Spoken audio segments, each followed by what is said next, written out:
how to insert watermark in Microsoft Excel. Hey everyone, welcome back to the channel. If you are new here, don't forget to hit the subscribe button and turn on the notification bell to not miss any updates.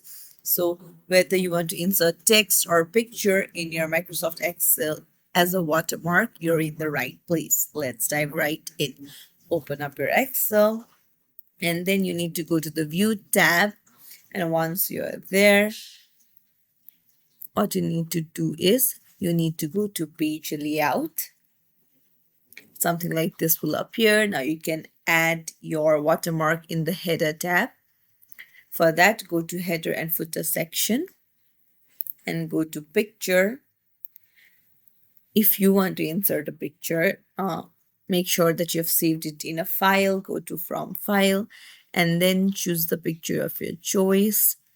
Hit insert.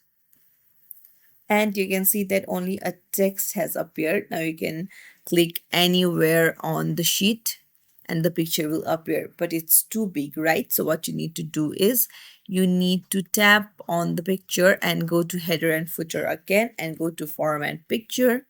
And then you can set the height to 30%. You can do it according to your preference. Hit OK. And like this, you can resize your watermark. So that is how it works. If you found this tutorial helpful, don't forget to like the video and subscribe to our channel. Thank you for watching.